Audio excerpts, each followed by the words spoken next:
নর্থাম্পটনশায়ার বিএনপির উদ্যোগে বিএনপির চেয়ারপারসন ও সাবেক প্রধানমন্ত্রী বেগম খালেদা জিয়ার রুহের মাগফিরাত কামনায় নর্থাম্পটনে দোয়া মাহফিল অনুষ্ঠিত হয়েছে। এতে নেতাকর্মীদের পাশাপাশি সাধারণ মুসল্লিরাও অংশ নেন। দোয়ার পূর্বে বেগম খালেদা জিয়ার কর্মজীবনের উপর সংক্ষিপ্ত আলোচনায় বক্তারা বলেন, ইসলাম ও আলেম সমাজের দরদি ছিলেন বেগম খালেদা জিয়া। বিস্তারিত জানাচ্ছেন এহসানুল ইসলাম চৌধুরী শামীম। সাবেক তিনবারের প্রধানমন্ত্রী, বাংলাদেশ জাতীয়তাবাদী দল বিএনপির চেয়ারপারসন আপসীর নেত্রী বেগম খালেদা জিয়ার রুহের মাগফিরাত কামনা করে যুক্তরাজ্যের নর্থাম্পটনশায়ার বিএনপির উদ্যোগে বুধবার বাদ জোহর নর্থাম্পটনে আল জামাতুল মুসলিমিন অব বাংলাদেশ মসজিদে এক মিলাদ ও দোয়া মাহফিল অনুষ্ঠিত হয়। উক্ত দোয়া মাহফিলে নর্থাম্পটনশায়ার বিএনপি এবং অঙ্গ সহযোগী সংগঠনের নেতৃবৃন্দ সহ সর্বস্তরের নর্থাম্পটনবাসী দোয়ায় শরীক হন। আমরা আপনারা গেছে সবর গেছে দোয়া চাইরান থানোর লাগি আল্লাহ তানরে জান্নাতুল ফেরদৌস নসিব করতা। দেশনেত্রী বেগম খালেদা জিয়া আমাদের পাশ থেকে ছেড়ে চলে গিয়েছেন। ওনাকে নিয়ে আমার অনেক স্মৃতি আছে।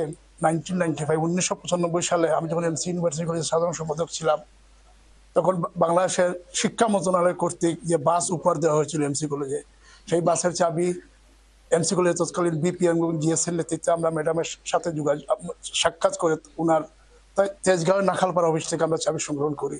এই স্মৃতি আমার আজীবন মনে থাকবে।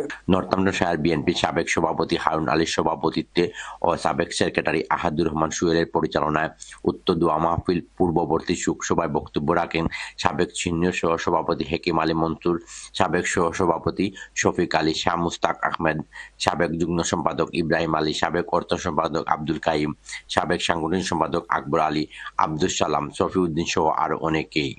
ফেরার দেশে ম্যাডাম চলে গেলেন, এটি আমাদের অনেক বেদনা।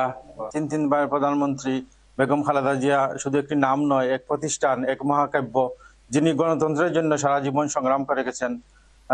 দেশ যখন একটি গণতন্ত্রের পথে এগুচ্ছে, ঠিক সেই সময় ওনার চলে যাওয়া সত্যি হৃদয় বিদারক। শোকসভা পরবর্তী সদ্য প্রয়াত বেগম খালেদা জিয়ার রুহের মাগফিরাত কামনা করে পবিত্র কুরআন থেকে তেলাওয়াত করেন এম.এ. ফাত্তা চৌধুরী ফয়সল ও দোয়া পরিচালনা করেন আল জামাতুল মুসলিমিন ও বাংলাদেশ মসজিদের ইমাম ও খতিব কারি মাওলানা হাফিজ Abu Bakr.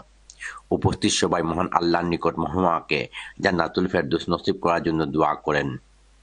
Ehsanul Islam Chowdhury Shamim, channel S news, Northampton.